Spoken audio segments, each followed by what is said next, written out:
अस्सलाम वालेकुम। मैं हूं काशिफ खान और आप लोग देख रहे हैं स्टडी ऑनलाइन। हम syllabus of anatomy and physio जो कि जेनेरिक बीएसएन के स्टूडेंट्स के लिए है, जो फर्स्ट सेमेस्टर और सेकंड सेमेस्टर दो सेमेस्टर्स में डिवाइडेड है।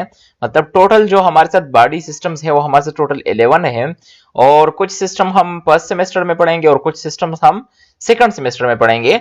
सो आज हम anatomy and physiology of the first semester पढ़ेंगे कि फर्स्ट सेमेस्टर जेनेरिक बीएसएन के फर्स्ट सेमेस्टर में हम एनाटॉमी एंड फिजियोलॉजी में कौन कौन से सिस्टम्स पढ़ेंगे, बॉडी की कौन कौन से एनाटॉमी और फिजियोलॉजी पढ़ेंगे।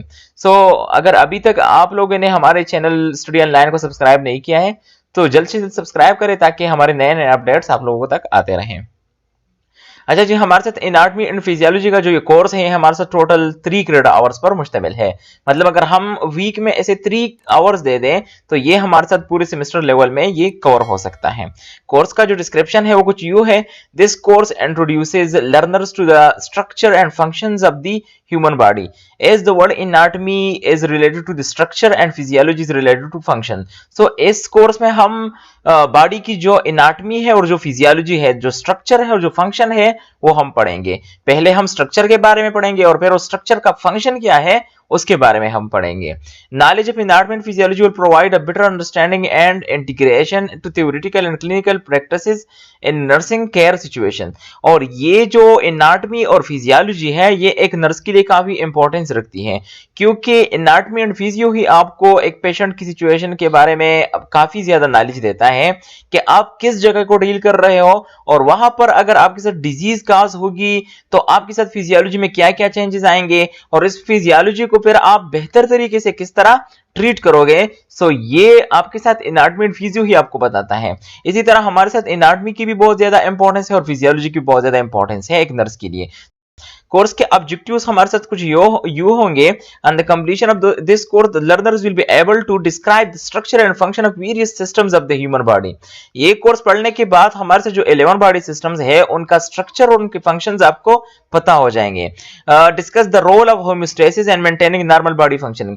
होम्योस्टेसिस जो बॉडी का इंटरनल और एक्सटर्नल एनवायरनमेंट के दरमियान में जो कोऑर्डिनेशन है या जो हमारे साथ बॉडी में इंटरनल एनवायरनमेंट जो बैलेंस में होता है वो पता चल जाता है कि मतलब वो बैलेंस किस तरह होता है, कौन कौन से ऐसे चेंजेस है वो जो होम्योस्टेसिस को डिस्टर्ब करते हैं। सो वो सारी चीजें भी पता चल जाते हैं एनाटॉमी एंड फिजियोलॉजी में। Relate the basic anatomy and physiology concepts to the nursing care of clients. और फिर हम एनाटॉमी एंड फिजियोलॉजी को नर्सिंग केयर के साथ रिलेट करेंगे। सो ये एक बेटर अंडरस्टैंडिंग देगी एक नर्स को कि हम एनाटॉमी एंड फिजियो को क्यों पढ़ते हैं इन नर्सिंग। अभी हम जाएंगे कोर्स का जो चैप्टर्स हैं जो कि हम फर्स्ट सेमेस्टर में पढ़ेंगे वो हम डिटेल के साथ पढ़ते हैं। हमारे साथ जो फर्स्ट चैप्टर है अब anatomy and physiology of first semester, so वो है introduction to the body as a whole. हम पूरे बॉडी को के जो पोजीशंस है, पूरे बॉडी की जो एनाटॉमिकल पोजीशंस है, जो कैविटीज है, ये सब कुछ हम एज अ होल बॉडी को क्या करेंगे इस चैप्टर में पढ़ेंगे। इसके जो ऑब्जेक्टिव्स होंगे वो कुछ यूं होंगे: define the term anatomy and physiology. Anatomy और फिजियोलॉजी को हम पढ़ लेंगे कि एनाटॉमी क्या है, फिजियोलॉजी क्या है। Understand the relationship between anatomy and physiology. Anatomy और फिजियोलॉजी के दरमियान में रिलेशनशिप क्या है। Define level of organisation of the body. Body की जो ऑर्गेनाइजेशन लेवल है उसको हम पढ़ लेंगे। Define anatomical positions. Describe the various body planes. Body को हमने डिफरेंट प्लेन्स में डिवाइड किया है, सो वो प्लेन्स भी हम पढ़ेंगे। Define the body cavities. Body में हमारे साथ कितनी कैविटीज हैं और ओरल कैविटी क्या है, थोरैसिक कैविटी क्या है, एब्डोमिनल कैविटी क्या है, ये सारे हम पढ़ेंगे और इनमें से कौन कौन से ऑर्गन्स पाए जाते हैं वो भी हम डिटेल के साथ पढ़ेंगे। Discuss body cavities and list the organs lying with in each cavity. Identify abdominal pelvic region and quadrants. Quadrants हमने बॉडी को 4 क्वाड्रेंट्स में डिवाइड किया है, फिर वो क्वाड्रेंट्स को हम पढ़ेंगे कि हमारे साथ उन क्वाड्रेंट्स में कौन कौन से वो आते हैं, ऑर्गन्स आते हैं। इसी तरह हमने बॉडी को 9 पेल्विक रीजन्स में डिवाइड किया है, सो वो रीजन्स में भी हम पढ़ेंगे कि हमारे साथ कौन कौन से आते हैं, हमारे साथ कौन कौन से ऑर्गन्स आते हैं। Identify organs present in 9 abdominal pelvic regions. ये हमने ऑलरेडी पढ़ा कि हमारे साथ हर एक एब्डोमिनल पेल्विक रीजन में कौन कौन से ऑर्गन्स आते हैं। Simply discuss the importance of abdominal pelvic quadrants and regions. फिर इनकी जो इंपॉर्टेंस है नर्सिंग में वो भी हम पढ़ेंगे कि हमारे साथ एब्डोमिनल पेल्विक रीजन को जानना क्यों जरूरी है, क्योंकि आपको एक ऑर्गन की एनाटॉमी का पता होगा तो आप इजीली उसकी फिजियोलॉजी और इजीली उसको मतलब अंडरस्टैंड कर पाओगे कि ये हमारे साथ ये ऑर्गन इधर पाया जाता है और इधर अगर हमारे साथ पेन होगा तो पेशेंट को इस चीज में प्रॉब्लम होगी। सो एनाटॉमी और फिजियोलॉजी को पहचानना बहुत ज्यादा इंपॉर्टेंट है। 2 हम पढ़ेंगे homeostasis and adaptation. So body का जो इंटरनल एनवायरनमेंट है और जो एक्सटर्नल एनवायरनमेंट है उसमें जो बैलेंस है उसको पढ़ना बहुत ज्यादा जरूरी है।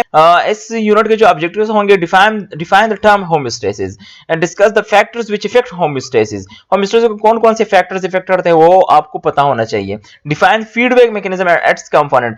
बॉडी में जो 2 फीडबैक मैकेनिज्म होते हैं, negative feedback mechanism and positive feedback mechanism, वो आप पढ़ लोगे और वो फिर आप किस तरह मैनेज करोगे वो भी एक नर्स को पता होना चाहिए। Discuss the role of feedback mechanism and maintenance of homeostasis with examples. फिर होम्योस्टेसिस के जो फीडबैक मैकेनिज्म है उसको एग्जांपल्स के साथ हम पढ़ेंगे।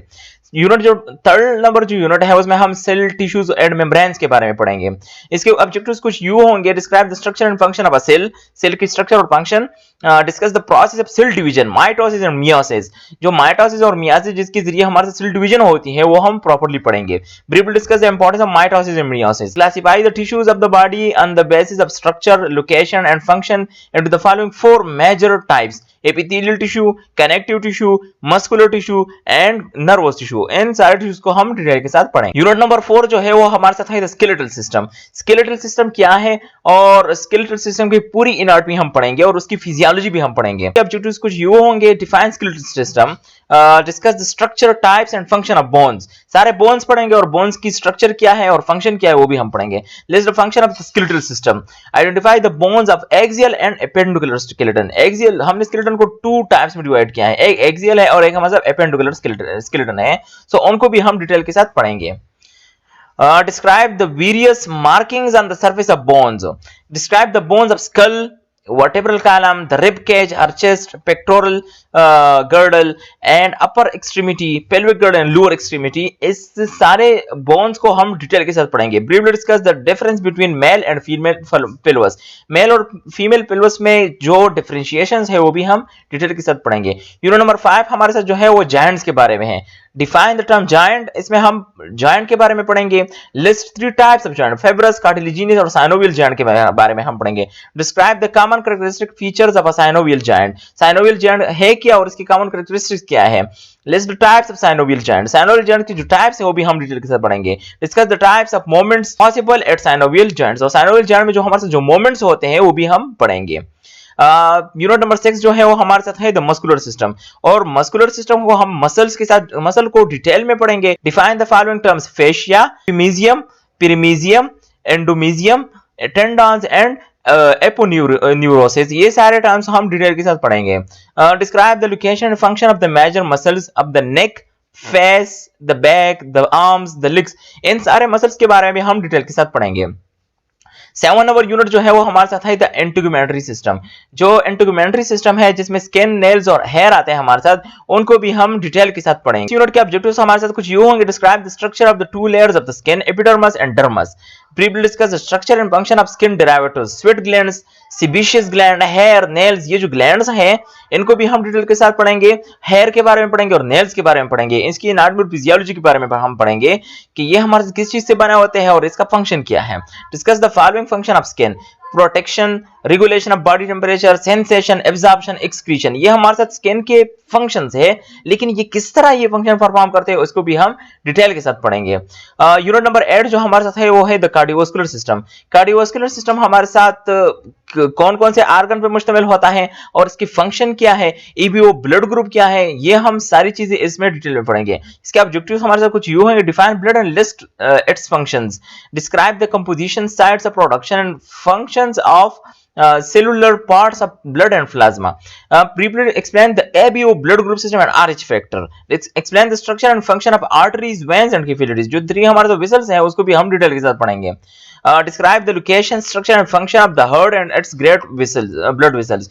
हार्ट के बारे में पढ़ेंगे और हार्ट के सारे चैम्बर्स के बारे में, उसको कौन कौन से वेसल्स आते हैं, कौन कौन से वेसल उससे जाते हैं, वो सारे हम डिटेल के बारे में। Discuss the blood flow through the heart, describe the structure and functional features of the conducting system of the heart, describe the principal events of a cardiac cycle, describe the following types of blood circulation. Pulmonary circulation, systemic circulation को भी हम detail के साथ पढ़ेंगे। Systemic circulation पर हम coronary and hepatic portal circulation को हम डिटेल के साथ पढ़ेंगे। यूनिट नंबर 9 जो है वो हमारे साथ है द लिम्फेटिक सिस्टम, जो हमारा लिम्फ है और जो लिम्फ नोड्स है उसके बारे में हम डिटेल के साथ पढ़ेंगे। Define lymph and the lymphatic system, identify the organs of lymphatic system. Lymphatic system में हमारे कौन कौन से ऑर्गन्स इन्वॉल्व है उनको भी हम डिटेल के साथ पढ़ेंगे। Describe the general functions of the lymphatic system, describe how lymph is formed, lymph किस चीज से बना होता है और किस तरह बनता है हमारी बॉडी में, वो भी हम डिटेल के साथ पढ़ेंगे। Describe the lymph vessels and how lymph is return to the blood vessels, describe the structure and function of the lymph nodes, nodules and spleen and the thymus gland. ये सारी चीजें हमारे साथ लिम्फेटिक सिस्टम में involve है, तो इन सारी चीजों को हम डिटेल के साथ पढ़ेंगे। यूनिट नंबर 10 जो है वो हमारे साथ, जो लास्ट चैप्टर है वो हमारे साथ है द डाइजेस्टिव सिस्टम, और डाइजेस्टिव सिस्टम को हम डिटेल के साथ पढ़ेंगे। इसके ऑब्जेक्टिव्स कुछ यूं होंगे: define the digestive system and list it's functions, identify the various organs of the digestive system, describe the anatomy and physiology of the digestive organs, describe the role of accessory organs in digestion, discuss the digestion of food within mouth, stomach, small intestine और large intestine। जो food की digestion होती है from mouth to large intestine, वो सब हम detail के साथ पढ़ेंगे। Discuss the absorption of nutrients in the digestive system, discuss the process of defecation, हम डिफिकेशन किस तरह करते हैं वो भी हम डिटेल के साथ पढ़ेंगे। ये जो पूरा कोर्स था ये हमारे साथ था फर्स्ट सेमेस्टर का, जो कि एनाटॉमी एंड फिजियोलॉजी के 10 यूनिट्स हैं और जो कि कुछ ना कुछ सिस्टम्स है ऑफ द बॉडी, वो हम फर्स्ट सेमेस्टर में पढ़ेंगे। इसके बाद अब हम जाएंगे second semester of anatomy and physiology. Second semester में बाकी जो यूनिट्स रह गए हमारे साथ वो हम सेकंड सेमेस्टर में पढ़ेंगे, और वो इसके बाद जो वीडियो आएगी उसमें हमारे साथ वो होगा। I hope you would like the video. Thank you for listening.